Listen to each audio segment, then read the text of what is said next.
Tur musim dingin di Rusia tidak lengkap bila tidak mengunjungi salah satu kota besar di Arktik Rusia dan menjadi salah satu tempat terdingin di bumi yang terkenal sebagai kota hantu, Vorkuta.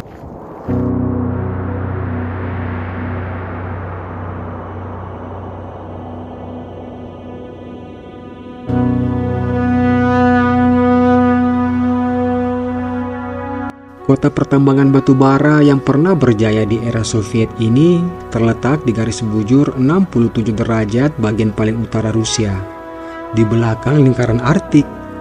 Kota ini juga merupakan salah satu kota yang sekarat di Rusia.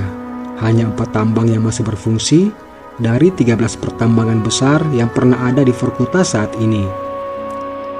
Kurangnya prospek pekerjaan di daerah yang dulunya makmur telah mendorong ribuan orang-orang untuk keluar dan terus berlanjut hingga hari ini. Menurut data resmi, dalam 30 tahun terakhir populasi pekerja telah menurun dari 117.000 pada tahun 1991 menjadi kurang dari 52.000 saat ini, menjadikan Vorkuta kota yang paling cepat mati di Rusia. Bila dilihat dari peta, kota ini seperti jalan buntu karena tidak ada akses jalan mobil yang menghubungkan Vorkuta dengan kota-kota di seluruh Rusia. Sehingga Vorkuta hanya bisa ditempuh dengan rute penerbangan dan kereta api sepanjang tahun. Rute penerbangan ke Vorkuta cenderung tidak stabil karena cuaca buruk yang sering terjadi, menjadikan kereta api sebagai transportasi yang populer di wilayah ini. Kereta api juga dijadikan sebagai transportasi untuk mengangkut kendaraan ke Vorkuta.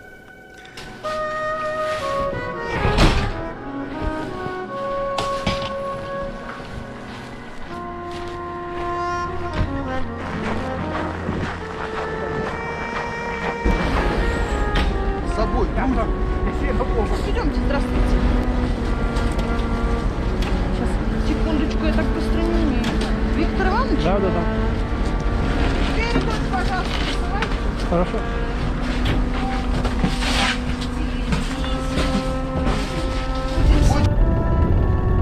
Dari kota Moskow menuju stasiun utama Vorkuta memakan waktu 2 hari perjalanan dan dilanjutkan dengan menggunakan bus yang merupakan transportasi umum untuk menuju pusat kota maupun pemukiman lainnya di Vorkuta. Dingin bro, ada kopi kah? Да, мне как скажете. Я? Давай. Все, залазь, Сергей, так не кричи, пожалуйста.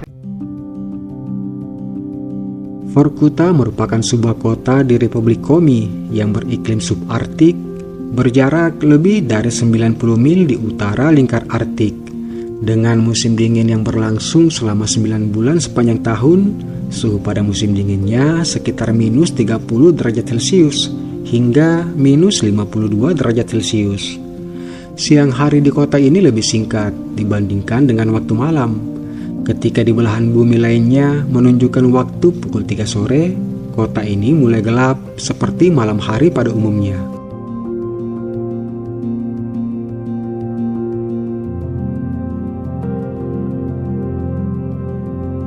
Lenin pada umumnya dijadikan nama jalan utama kota-kota di Rusia. Begitu juga di pusat kota Vorkuta, di mana kita bisa melihat keramaian dengan berbagai fasilitas layaknya kota-kota pada umumnya.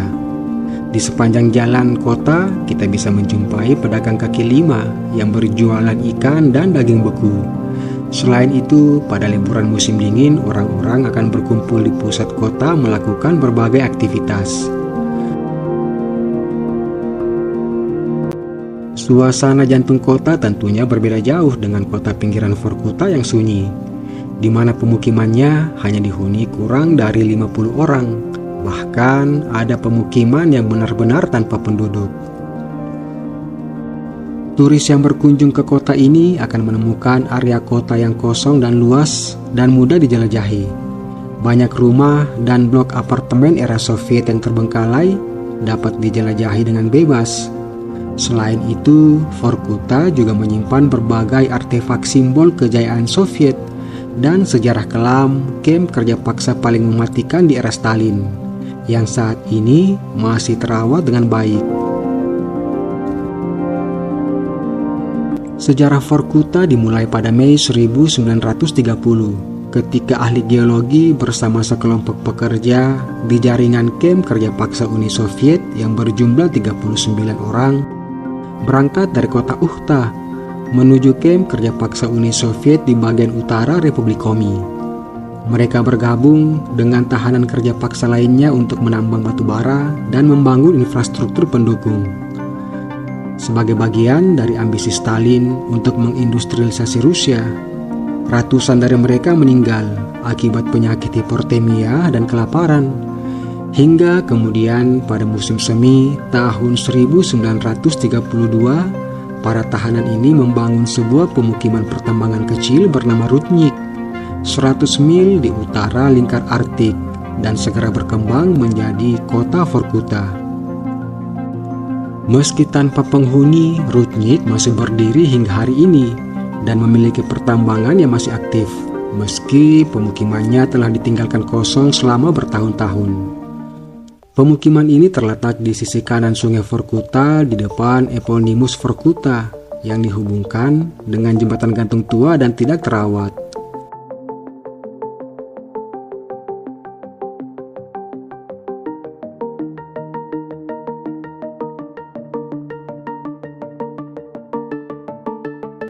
Ketika musim dingin, properti di pemukiman ini tertutupi dengan salju.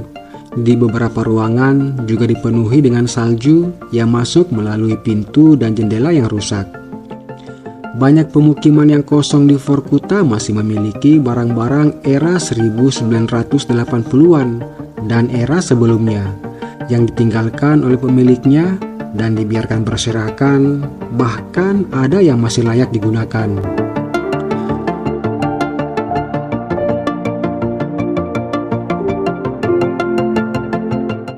Runtuhnya Uni Soviet pada 1991 merusak stabilitas politik yang mendukung banyak kota di utara, termasuk Vorkuta.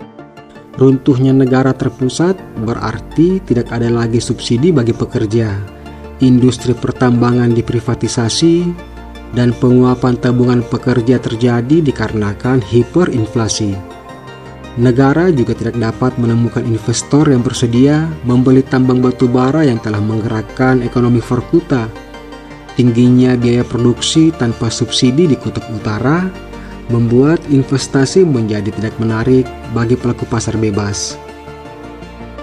Tahun 1990-an ditandai dengan berbagai pemogokan dan penghentian kerja karena para pekerja memprotes penurunan ekonomi dan upah yang tidak dibayar. Perusahaan pertambangan milik negara Vorkuta Gold kemudian bermitra dengan Bank Dunia untuk merampingkan operasinya. Akibatnya, banyak tambang yang dianggap tidak menguntungkan ditutup selama tahun 1990-an. Pada waktu itu, orang-orang di kota ini hanya mempunyai dua pilihan, kelaparan atau pergi meninggalkan kota. Menganggur dan tanpa prospek pekerjaan di masa mendatang membuat penduduk di kota ini mulai beralih mencari pekerjaan baru. Mereka meninggalkan kota-kota satelit di Vorkuta dan pemukiman pertambangan lainnya di zona Arktik menuju kota-kota di selatan Rusia.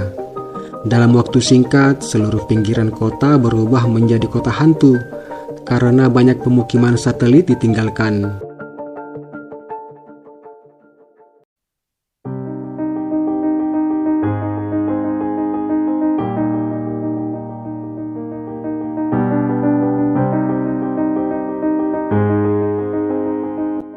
Diperkirakan ada sekitar 1 juta orang telah pergi meninggalkan kota ini.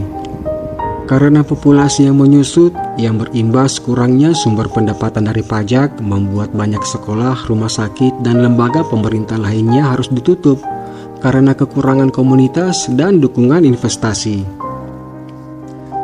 Vorkuta hari ini adalah tempat yang menyedihkan dan sunyi dengan blok perumahan Soviet yang terbengkalai. Kota ini penuh dengan orang tua yang terlalu lelah untuk pergi dan tidak punya pilihan lain selain menetap dan berkumpul di panti jompo atau di luar pertokoan yang tetap buka. Walaupun begitu, masih banyak orang yang masih memilih untuk tetap tinggal dan merawat rumah mereka walaupun mereka bekerja jauh di luar Vorkuta.